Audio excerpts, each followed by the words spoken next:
Bismillahirrahmanirrahim. Assalamualaikum warahmatullahi wabarakatuh. Sobat baik UMP dimanapun berada, semoga senantiasa dalam lindungan Allah Subhanahu wa Ta'ala, dalam keadaan sehat walafiat, tetap semangat dan tetap produktif di tengah menjalankan ibadah puasa. Oke, sobat baik UMP yang berbudaya mutu, akhlak mulia, inovatif dan kolaboratif, kembali lagi menyapa Anda semuanya dalam UMP Podcast Ramadan. Dalam podcast kali ini kita akan bercerita seputar keislaman, kemudian cerita kehidupan berikut dengan hikmah dan ibrahnya. Acara ini ditayangkan di TVmu dan YouTube channel UMP TV. Baiklah, sobat baik UMP, kebetulan ini kan kita sudah masuk ke era di mana media sosial bukan sesuatu yang aneh lagi. Bahkan itu yang paling dekat dengan kita bahkan ya.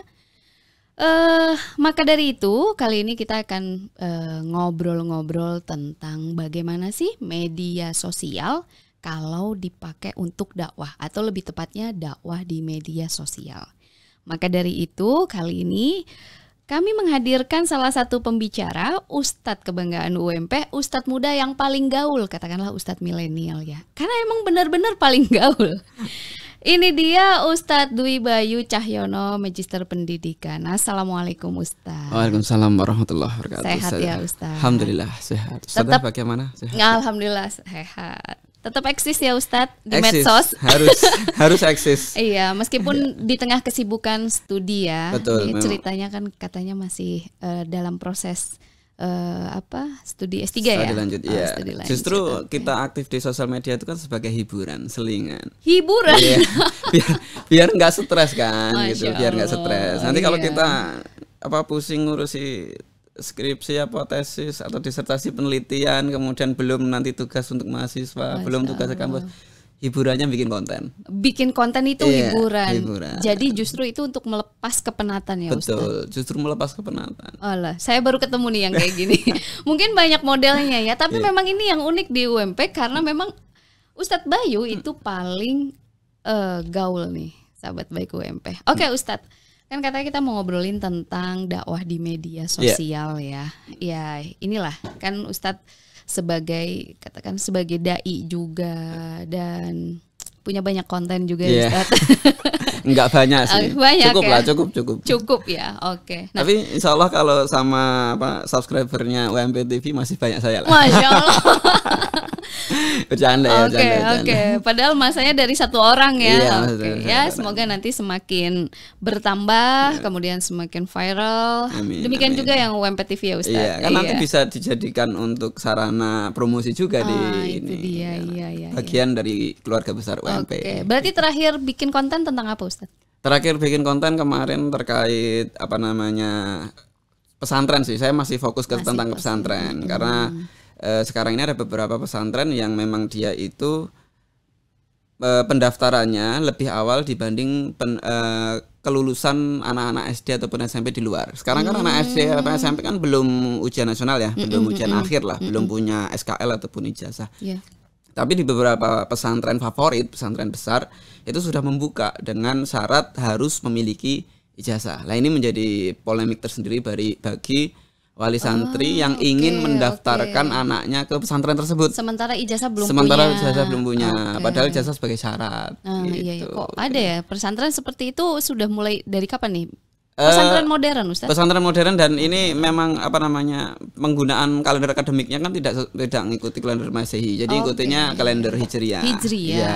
Oh iya. Jadi kalender akademiknya Hijriah, sedangkan di luar kan nasionalnya pakai Masehi. Jadi kan otomatis bergeser gitu. Otomatis nanti apakah lebih baik katakanlah ada waktu tunggu sampai ketemu di periode berikutnya ya. Sampai Ramadan tahun depan. Kemungkinan ya pilihannya ada banyak ya Ustazah. Jadi nanti apakah dia nanti harus ya udah deh memutuskan untuk nggak usah ke pesantren itu kan pilihan pesantren banyak ya, nggak semua pesantren pakai sistem tersebut. Bisa ke pesantren lain atau mungkin dia sekolah dulu di pesantren lain, nanti ketika pas sudah waktunya daftar dia pindah kayak gitu. Lumayan ya sebagai tamhidi, maksudnya Lumayan. sebagai persiapan. Iya, lah kalau persiapan. kayak gitu. Udah kayak universitas di Timur Tengah juga ya berarti Iya, kalau karena dari pakai akademik. hijriyah ya. Iya, pakai hijriyah. Oke, Ustadz. Terus gimana nih tentang media sosial dan dakwahnya saat ini? Iya. Nih? Kalau Sejauh kita yang berbicara media sosial ya, sekarang siapa sih yang kita tidak tahu media sosial? Yeah. Jangankan kita yang udah dewasa gitu ya, generasi tua ya 90. Tua, lain tahun berapa? Generasi tua. Nah, nanti anak-anak kita itu kan lahir sudah tahu gadget gitu, sudah tahu HP. Bahkan mungkin kalau kita kasih Nokia yang tulalit itu mungkin nggak ngerti cara makainya gitu kan, karena taunya sudah layar sentuh. Layar sentuh. Nah, Iya betul. dan di situ lahir di dunia yang mana sudah kenal dengan apa namanya sosial media, entah itu Facebook. Bahkan kita Facebook mungkin tahun berapa ya, 2009 ya, 2009 itu kita udah tahu lah ya. Sebelum Facebook ada Friendster dan sebagainya. Nah, kita sering tuh kalau misalkan pagi bangun tidur kemudian apa nih gabut, ya udah sambil ngopi sambil nunggu apa mungkin kita buka scroll Instagram lah ataupun lihat berita terkini, meskipun kadang berita-berita yang di situ banyakan hoax ataupun banyakan provokatif dan sebagainya. Betul. Kemudian mau tidur kadang kita pun pasangan kadang ya mau tidur kita lihat-lihat dulu apa sih ya, berita terakhir. Bahkan HP pun ketika kita tidur kebanyakan pasti di sisi kita kan, di samping ya? Iya, di samping kita gitu karena selain untuk alarm ya takut sahur kesiangan apa telat selain untuk alarm gitu. Nah, artinya sosial media itu memang benar-benar sangat dekat dengan kita dan memang benar-benar kita ya mau nggak mau udah masa transisi nih. Mau nggak mau udah masa transisi gimana kita itu bersosial nggak lagi langsung seperti ini. Bahkan kan kita sangat mudah kayak kemarin ketika di masa pandemi kita kumpul bisa setiap saat tanpa harus menyiapkan ruangan. Lewat virtual. Lewat virtual gitu. Bahkan sekarang pun pendaftaran pun nggak harus datang ke tempat kan, bisa lewat virtual gitu, bisa lewat isi isi form dan sebagainya. Nanti kalau sudah ada pengumuman baru, bahkan ujian pun juga mungkin nanti bisa lewat online dan sebagainya. Nah, artinya sosial media ini sangat erat dengan kita. Nah, informasi-informasi ini juga harus kita saring karena kita jangan sampai terus karena kita sering membuka sosial media dengan banyaknya informasi yang ada, terus kita langsung makan mentah-mentah lah, langsung kita ambil semuanya. Nanti kita jadinya kayak apa? Nah, gitu. Nanti makan sampah lah. Ayo kita lihat ada orang kaya, langsung ngasih saweran 1M dan sebagainya, ternyata pembohong kan konten gitu. Aja. Iya, cuma konten aja. Seperti ini misalkan saya ke Ustazah Isti Ustazah nih HP-nya tak beli 100 juta. Langsung viral gitu kan. Padahal habis itu ya dibalikin lagi HP-nya. Balikin lagi. Nah, ini artinya kan kita harus bisa memilah dan memilih. Pun juga dalam memilah dan memilih dalam konten Islami ya, konten Islami. Mana yang konten Islami itu benar-benar berdasar terhadap Al-Quran dan hadis. Kita juga harus melihat tuh basic orangnya seperti apa. Itu dia. Apakah dia belajar di Universitas Al-Ghugli? Betul Ustadz. Berarti itu kan tentang otoritas keilmuan ya Ustadz. Betul, iya. Meskipun dakwah itu itu kewajiban kita semuanya. Balighu ani walau ayah kan gitu. Lah iya betul itu. Dakwah itu sebenarnya ya udah deh nggak usah berdakwah kan juga udah tugasnya Pak Ustadz, tugasnya Kiai ataupun siapa. Tapi kan enggak, tugasnya kita semua sebagai seorang muslim gitu kan. Dakwah dan menurut saya kalaupun kita sekarang lagi era di sosial media, dakwah itu nggak susah-susah tuh. Kita kan kalau kita berpikir konten dakwah itu isinya cuma ceramah, isinya terus ngaji, baca Quran di mimbar, kan ngebosenin nggak sih? Ngebosenin nggak sih? Betul. Iya, bosenin. Orang kita aja kadang dengerin khutbah Jumat aja kita tidur gitu, ngantuk gitu. Apalagi udah Jumatan ngantuk, habis itu terus melihat video-video itu kayak gitu terus. Maka harus ada kemasan supaya lebih menarik. Apalagi gitu. anak muda kan ya kalau sasarannya anak muda termasuk sekarang sih orang tua juga ya. Lebih mudah menyerap sesuatu yang disuguhkan secara menarik. Iya. Instan, singkat gitu ya. Iya, semacam kan ya kita tahu lah ya tingkat literasi di Indonesia kurang. Jadi ketika literasi tidak bisa masuk, maka kita harus audiovisual tuh. Nggak usah susah-susah lah kalau misalkan Ustazah Isti mau eksis di sosial media misalkan. Nggak usah harus bikin materi skrip kemudian kita ngomong seperti ceramah atau psikolog, nggak usah. Ustazah Isti apa namanya day of my life misalkan pagi sholat tahajud dulu, kemudian sahur, itu kan sudah dakwah tapi tanpa harus ngucapin hei kamu sholat tahajud, kan nggak perlu, tapi dikasih contoh tuh dalam video. Oh iya ya, enak ya kayaknya kalau bangun tidur kita sholat tahajud dulu. Misalkan Ustazah Isti kan pengantin baru tuh ya, kasih berdua gitu ya. Misalkan nanti gimana itu apa namanya Q&A terkait pengantin baru untuk membangun keluarga sakinah mawaddah lebih mudah diterima oleh kalangan-kalangan yang muda kan gitu. Iya, betul. Gimana menyamakan persepsi, gimana sayang bangun sholat subuh, wah enak sekali kan gitu kan. Yang jomblonya ngiler. Kasihan yang jomblo kalau nontonnya. Oke, masih terkait tentang tadi bahwa dakwah itu kewajiban untuk setiap muslim dan sebenarnya caranya banyak gitu ya. Banyak sekali. Dan sebenarnya ini memang kembali lagi ke otoritas keilmuan ya Ustaz ya. Jadi kalau memang keilmuannya misalkan basicnya bukan keagamaan, bukan berarti tidak bisa menyampaikan. Iya, bukan berarti tidak bisa menyampaikan. Tetapi tetap kan ada etika ya, maksudnya rambu-rambu batasannya itulah. Karena ini ya Ustadz ya, sedikit saya cerita. Jadi ada saya mencoba menelusuri beberapa website yang Islamik kontennya gitu ya.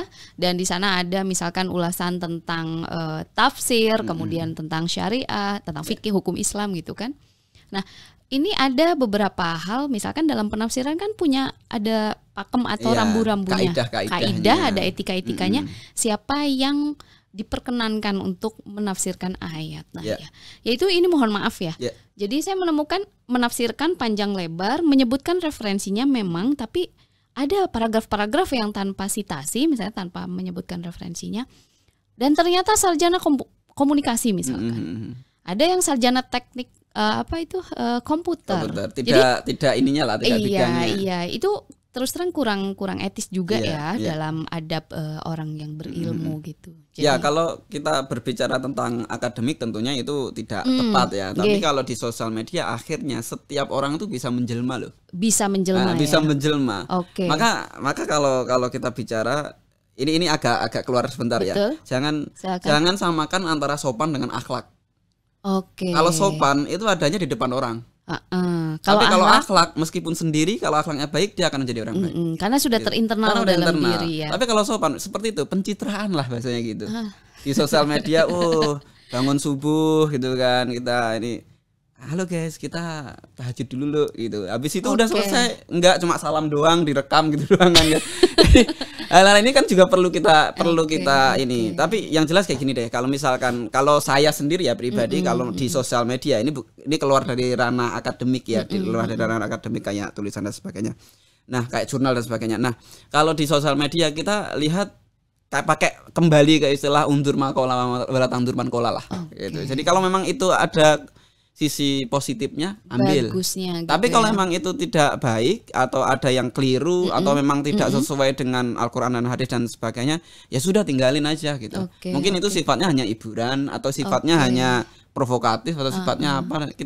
Inilah kita harus menjadi netizen yang cerdas. Iya, dan sebenarnya kalaupun keilmuannya bukan latar belakang keagamaan juga masih memungkinkan untuk berdakwah. Bahkan dikaitkan dengan keilmuannya. Betul, jadi ada integrasi keilmuan kan di situ. Ya itu malah lebih elok lagi ya.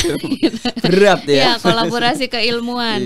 Iya, berarti Ustadz nih langsung ke Ustadznya dulu nih sebelum lebih jauh lagi. Ustadz memulai dakwah di medsos sejak kapan? Jadi gini, itu awalnya karena pandemi ya. Jadi kita itu kadang berpikir ketika ada suatu kesempitan, itu tuh kita melihat harusnya ada peluang. Gitu. Jangan sampai kita ya kalau satu pintu tertutup terus kita terdiam di depan pintu tertutup itu ya kita tidak akan melihat pintu lain yang terbuka. Artinya kalau ada wah ini pandemi nih kita nggak bisa kemana-mana nih. Terus apakah kita harus di rumah rebahan aja? Nah itu berawal dari tahun 2020 awal ya karena 2019 akhir kan belum masuk tuh masih di luar negeri tuh masih di Cina atau apa. Lah baru 2020 awal Februari atau Maret itu baru masuk lockdown dan sebagainya. Itu saya bingung tuh ngapain di rumah dan saya tipe orang yang nggak bisa diam. Ya udah deh. Emang dari dulu saya bikin kontennya itu sebenarnya dalam bentuk foto, dalam bentuk konten gambar lah kayak gitu, bukan belum video. Tapi ketika lama-lama kayaknya video, akhirnya saya berpikir membuat konten materi. Pertama materi ya, materi kuliah. Materi kuliah karena waktu itu kan online gitu kan. Materi kuliah tak rekam, saya ngomong sendiri, kemudian saya menyampaikan PowerPoint dan sebagainya, baru tak upload di YouTube. Nah, ternyata sambutannya luar biasa. Artinya, loh, kok ini menarik. Nah, terus kemudian tiba-tiba tuh ada yang tanya kayak gini, loh, antum masnya lulusan pesantren ya, saya pengen mondok di pesantren A gitu. Nah, kebetulan saya alumni situ. Akhirnya saya kepikiran, wah, coba deh saya share, karena memang waktu itu untuk datang ke pesantren itu ataupun untuk datang daftar ke sekolah dan sebagainya kan waktu itu Maret, April, Mei ya, mendekati kenaikan ataupun mendekati pendaftaran registrasi ya. Gitu ya. Jadi saya lihat, wah ini saya harus menyampaikan informasi nih. Kadang ada tuh, padahal di web sudah ada. Kayak di UMP misalkan kan udah jelas tuh disampaikan di webnya PMP misalkan ya kayak itu, gitu. Kadang-kadang meskipun tercantum literasi kembali iya, lagi ya. iya, tetap gitu. Masih meminta bantuan orang lain untuk mengulas Betul. ya. Padahal kan sudah jelas tuh di situ dengan persyaratannya, prosedurnya dan sebagainya. Sebenarnya udah ada.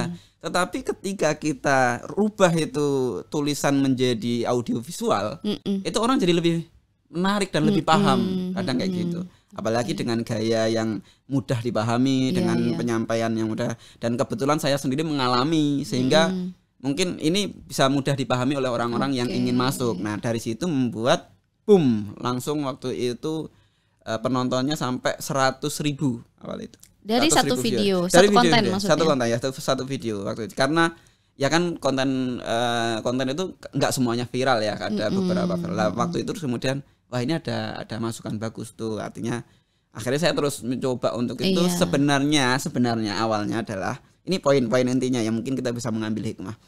Kalau ada sesuatu musibah ataupun ada sesuatu yang menutup kesempatan kita untuk bekerja, untuk melakukan sesuatu, artinya kita harus move tuh. Kita harus berubah. Kalau hatinya dia udah tertutup, jangan terpaku di situ, cari hati lain yang terbuka. Iya. Oh, ini kemana nih nyasarnya ini? Oke, gitu bisa ya. Dari hal itu ternyata ya berkaitan juga ya dengan permasalahan move onnya hati. Jadi kalau memang kita nggak bisa offline karena terbatas kita nggak bisa bertemu dan sebagainya, ya kita harus nyari peluang lagi. Dan inilah yang dibutuhkan dalam orang-orang yang akan industri kreatif. Oke. Orang-orang yang monoton ya bahasanya, orang-orang yang statis yang gitu-gitu aja, dia akan ketinggalan zaman. Oke. Maka kita harus dinamis. Oke, itu sebagai pelaku dakwahnya atau dai-nya lah ya. Kalau mau dakwah ya melalui media yang sekarang sedang digunakan, sedang marak, itulah peluangnya ya. Peluangnya dinamis. Oke. Berarti begini juga Ustadz ya. Tadi sempat disinggung tentang bagaimana kita harus pintar-pintar melihat sebuah konten ya. Nah, berarti sebenarnya sebagai muslim apalagi kita harus lebih pilih-pilih tuh. Itu tantangannya besar banget kan. Besar banget. Kadang gini, konten negatif banyak sekali. Kayak gini, makanya gini, kita sebagai seorang muslim apalagi pelaku dakwah ataupun pegiat dakwah gitu, jangan sampai media sosial kita ataupun yang diasumsi oleh anak-anak kita atau adik-adik kita itu konten-konten yang negatif gitu. Maka untuk menandingi itu kita harus lomba dengan mereka, bersaing dengan mereka, ikut terjun. Nah kalau misalkan nih contoh ya Ustazah, dulu waktu awal-awal TikTok saya baru mau sebut ya. TikTok. Dulu waktu awal-awal TikTok masuk tuh. Waktu awal TikTok masuk itu kan orang-orang kayak apa sih TikTok joget-joget nggak jelas dan sebagainya. Ketika kita melihat TikTok itu dari sudut pandang ya dapatnya hanya akan joget-joget. Sampai ada itu loh semacam konten gini, lagi mau ngelis nih siapa aja yang nggak punya akun TikTok. Ya. Maksudnya kalau yang nggak punya akun TikTok itu berarti bagus gitu loh. Berarti masih murni, masih belum teracuni. Masih belum kena racun. Nah, padahal sebenarnya gini ya, ini sudut pandang saya ya. Padahal sebenarnya gini, kalau itu ada TikTok dan itu digemari oleh anak-anak, justru itu peluang tuh. Kita bagaimana masuk, membuat kita ngeliat tuh trennya TikTok seperti apa. Kalau YouTube kan 5 menit, 10 menit atau 15 menit kadang orang bosen gitu kan, belum sampai selesai.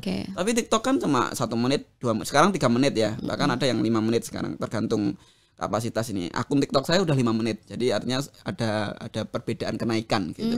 Jadi kalau yang awal-awal 1 menit, nanti naik lagi menjadi 3 menit dan 5 menit. Nah, Artinya gini, dulu saya pertama-tama main TikTok itu orang-orang banyak mencibir. Teman saya dekat sendirilah. Mengalami hal itu. Mengalami. Alah, anak TikTok alay lu. Loh, lihat dulu dong kontennya. Kontennya apa gitu ya. Ya kalau kamu di TikTok joget-joget ataupun nggak jelas atau goyang pargo ya itu nggak masuk kan gitu. Itu apa. Tapi ketika di TikTok kamu bisa menyampaikan apa namanya dakwah, materi ataupun sekedar diskusi terkait pemahaman keislaman gitu kan, apa salahnya? Ada loh TikToker, selebtok lah ya bahasanya ya. Selebtok. Iya kan. Oke, seleb di TikTok gitu ya. Kan selebgram ada selebtok. Saya baru tahu. Iya, saya baru tahu istilahnya, Masya Allah. Ada kita sering ketemu ya. ada aja selebtok ya. Iya, Ada selebtok, salah satu dosen wakil rektor di Semarang, saya lu Universitas Negeri Semarang. Okay. Nah, itu WR itu. Dan dia memang di situ di TikTok, awalnya di TikTok ada banyak pertanyaan mahasiswa, gimana sih cara membuat skripsi yang cepat di ACC? Bagaimana? Loh, itu kan apakah itu dikatakan alay ataupun negatif kan enggak? Okay. Keren malah ya. Oh, keren. Iya, coba iya, dicek nanti di TikTok tuh ada. Ada juga dosen Pajajaran, Universitas Pajajaran itu juga tips dan trik menyusun skripsi. Yang putri kayaknya ya, iya, perempuan. Yang putri. Iya. Bu siapa itu? Iya, saya mengikuti. Nah, artinya media sosial itu bagaimana orang menggunakan saja. Oke. Nah, kalau itu kan alat ya. Betul, itu kan alat. Nah, karena di situ alat dan di situ adalah pasar lah ya, pasar komunitas. Kalau di situ ada banyak prank, ada banyak joget, ada banyak orang-orang yang membuat konten-konten negatif, terus kita diam, ya selesai. Okay. Udah nggak ada. Apalagi menghindari. Terus kita menganggap udah nggak usah main TikTok. Berarti kan kita menjauh dari teknologi dong. Oke. Menjauh dari perubahan. Ini apalagi anak muda ya, anak-anak kecil. Kalau dibilang jangan, malah tambah penasaran kan, pengen nyoba. Ya. Ada apa sih kok sampai dilarang sedemikian itu? Kan itu udah rumus ya. Kalau ada larangan berarti ada harus ada kekuatan lebih untuk melanggar. Iya, gitu. Iya, biasanya kayak gitu.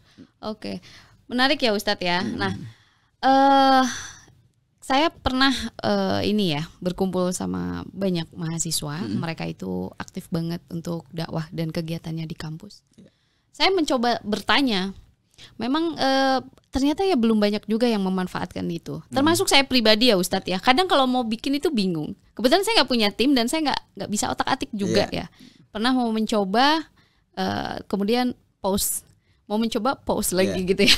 Nah, saya mencoba bertanya ke mereka-mereka ini, pegiat dakwah di kampus, siapa saja yang punya akun medsos, itu rata-rata angkat tangan.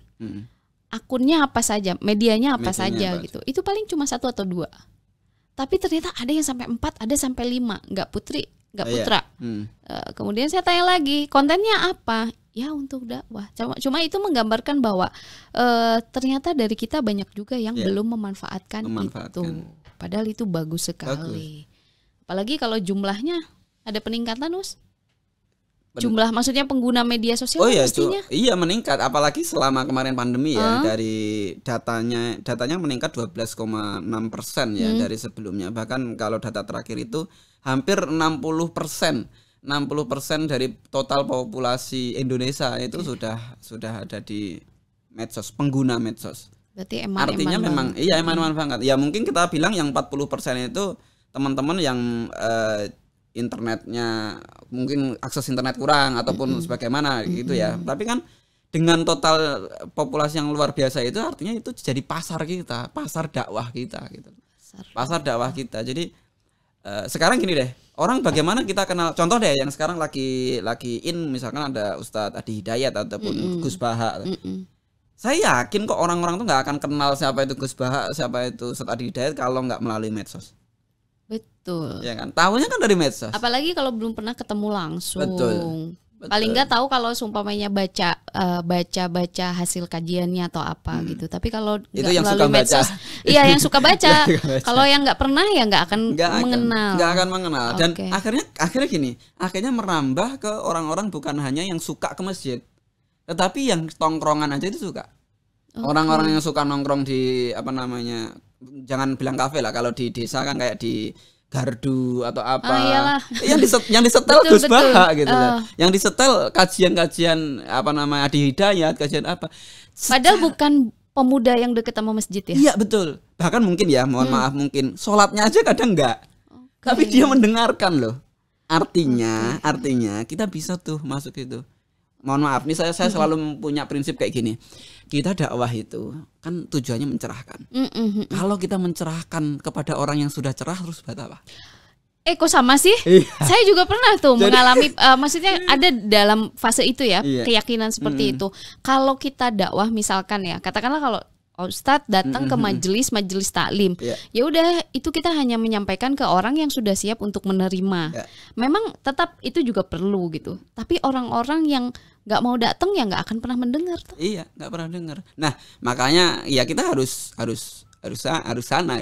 Ini salah satu quote bagus ya dari Zawin Nur. Itu kan anak pesantren ya, Iya. anak pesantren komika. Tanyain, "Zawin Nur, kenapa kamu jadi komika? Padahal kan kamu anak pesantren gitu kan." Oke. Loh, lah kalau semua pesantren itu jadi dai, jadi kiai yang dakwahnya di masjid, Oke. kemudian siapa yang akan dakwah di tempat-tempat kayak tongkrongannya anak muda? Oke. Ya maka harus kita. Tapi yang jelas kemanapun kamu akan pergi, Ustadz apa namanya, Ustadznya dulu waktu di pondok mengatakan silakan kamu mau jadi apa, kun masita walakin latan sama siroka. Terserah kamu mau jadi apa, tapi jangan lupa asalnya kamu dari mana dan kamu harus kembali dari mana. Oke, berarti Masih santri gitu ruh kan, Ruhnya santrinya santri masih ada gitu ya. Nah, itu salah satu inspirasi Oke, saya lah sebagai ya kebetulan sama-sama alumni pesantren. Nah, jadi kalau Zawin aktif kan dakwahnya mungkin di komika dengan cara komika kan kayak public speaking lah, kayak latihan khutbah di pesantren gitu Iya, kan, iya, kata betul. gitu. Nah, Kitobah. ya, Iya, kitobah di pesantren, dan dia mendaki gunung untuk tadabbur alam dan sebagainya, melihat keagungan penciptaan Allah dan sebagainya. Ini luar biasa. Nah, kalau dia udah di situ, ya kita coba mana ke yang lain, kita kalau saya sendiri lebih concernnya ke pesantren, pendidikan anak dalam versi Islam. Karena menurut saya pendidikan anak itu penting, apalagi di dunia sekarang ini kebanyakan habis waktunya di rumah, kan gitu, pandemi ya. Dan kita tahu kan bahasanya rumah itu adalah madrasatul ula, madrasatul ula. Jadi ibu itu adalah madrasah sekolah, sekolah pertama bagi anak. Nah, bagaimana kita menuntut anak kita soleh dan solehah kalau orang tuanya nggak kontrol terkait khususnya nih dalam penggunaan sosial media. Iya, betul. Ya mungkin di hadapan orang tua dia ngelihatnya bagus. Pas orang tua tidur kita nggak tahu yang dilihat apa. Yang ditonton apa gitu. Dan sebenarnya kita juga nggak bisa ya menyerahkan pendidikan atau katakanlah teladan sepenuhnya, kemudian pemahaman anak tentang bagaimana beragama, bagaimana berakhlak dan lain sebagainya di pesantren saja. Enggak itu bisa. nggak cukup ternyata. Saya ingat kata kiai saya. Pesantren itu bukan bengkel yang bisa merubah yang rusak menjadi baik. Iya, betul. Gitu. Jadi jangan jadikan alternatif. Jadi alternatif terakhir jangan dong gitu loh. Iya. Jadi kalau anak kamu pinter dan sebagainya ya harusnya masuknya pesantren dulu. Oke, pesantren pilihan satu harusnya. Ya harusnya kan, tapi kan kebalik. Oke. Iya. Baiklah Ustadz. Yeah. Ustadz nih harapannya apalagi nih setelah ada konten-konten seperti ini? Ya, saya harap mudah-mudahan semuanya kita anak-anak muda khususnya ataupun pegiat pendidikan khususnya Ustazah Isti mudah-mudahan nanti lebih bisa memaksimalkan. Semoga nggak lagi pause ya, dilanjut lah ya. Jadi kalau misalkan Ustazah Isti kan hobinya nggak ngomong tuh, misalkan hobinya ngetik nulis gitu. Ya kan bisa bikin status di Facebook yang panjang, yang isinya ilmiah dan sebagainya, itu bisa di-share. Bahkan ceritanya layangan putus kan itu juga dari status Facebook kan. Aduh. Ya kan gitu kan. Tapi saya nggak mau bikin versi kedua. Enggak maksudnya kita bisa membuat tulisan itu dan tulisan itu masih bisa dinikmati oleh kayak umum. Kalau misalkan kita nggak bisa membuat konten video, kita bisa di Twitter lah ataupun di Facebook. Mungkin itu. Jadi manfaatkan semuanya. Hidup harus dinamis. Kalau kita statis dengan cara-cara yang lama, ya kita akan tertinggal. Oke, tergilas dengan zamannya. Bukan kita yang hidup di zaman itu, tapi zaman yang menggilas kita. Oke, Ustadz, menarik banget. Semoga nanti bisa ketemu lagi di sesi lainnya ngobrolin konten lainnya. Baiklah, sampai ketemu ya Ustadz ya. Jazakumullah. Oke, sobat baik UMP dimanapun berada, itu dia tadi tentang dakwah melalui media sosial. Jadi jangan ragu-ragu untuk berdakwah, sampaikan apapun yang kalian ketahui, baik itu tentang keilmuan kalian ataupun tentang keislaman yang kalian dapat, yang kalian dengar dari ustadz atau penceramah pada umumnya. Akan tetapi tetap beretika, berakhlak ya. Utamakan akhlak mulia, itu akhlak islami. Jadi nggak usah pakai bohong-bohong, nggak usah pakai yang lain-lain yang aneh-aneh, jujur saja. Oke, itu dia. Sampai ketemu di UMP Podcast Ramadan berikutnya. Billahi taufiq wal hidayah. Assalamualaikum warahmatullahi wabarakatuh.